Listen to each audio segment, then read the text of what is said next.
Cartoon Summer Resort was a 4-episode Flash game that used to be on Cartoon Network's website. According to TV Tropes, all 4 episodes were released in the year 2000. I've always remembered playing this game, and the song that loops repeatedly in every episode has never once escaped my mind.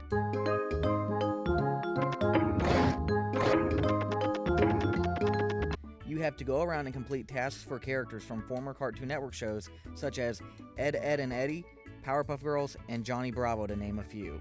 For the time, the graphics were good for an online Flash game. However, by today's standards, they come off as cheap, seeing as how there isn't a backside spray of the characters running, they are always facing towards you. The main characters you play as in the game all come from failed cartoon pilots that were going to be on Cartoon Network.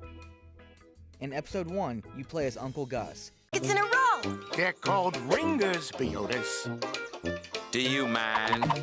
Your objective is to find a wrench so that Buttercup can turn on the valve to fill up the pool. Once you get the wrench across from the duck pond and give it to Buttercup, she turns the valve, but the pipe bursts in different spots, and now you have to find items to cover the pipe. Once you do that, the pool is filled and it asks you to press return to continue the game to Episode 2. Episode 2, you play as a caveman called Longhair. Now, Longhair was actually part of 2 shorts that played on Cartoon Network in the early 2000s, the last of which aired in 2003.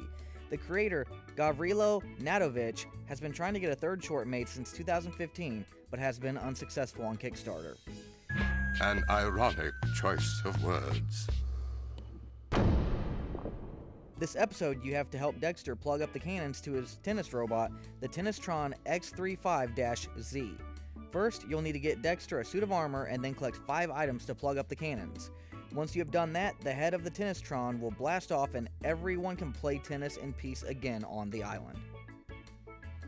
Episode 3 casts you in the role of Vivian the cat. Vivian is a male, not a female, as seen in the short. She thinks I'm a girl. Tell her I'm not a girl. Well, let me double check. Get out of there. In this episode, you must save animals and encourage the cowardly dog from a volcano on an island that is about to erupt outside of the resort. This episode, in my opinion, has the best ending, since it is more animated than the others so far, and the evening/night color scheme is absolutely beautiful. Episode 4, we play as Prickles the Cactus. Ah! Look at me! I'm a freak! Johnny Bravo wants to have a disco party for the Islanders, but he needs a disco ball in order to get everything jamming. You also need to collect other characters to partake in the disco dance-off. Once everything is collected, we are greeted with a very short animation of everyone dancing. While the game is outdated now, I still have very fond memories of playing this on my own and with my cousin Zach when we were kids. I also think it is cool how they used 4 failed cartoon characters as the main characters in the game, and how they tried to make a game version of the Marvel Cinematic Universe before the MCU movieverse existed. This game is truly a gem of a bygone era.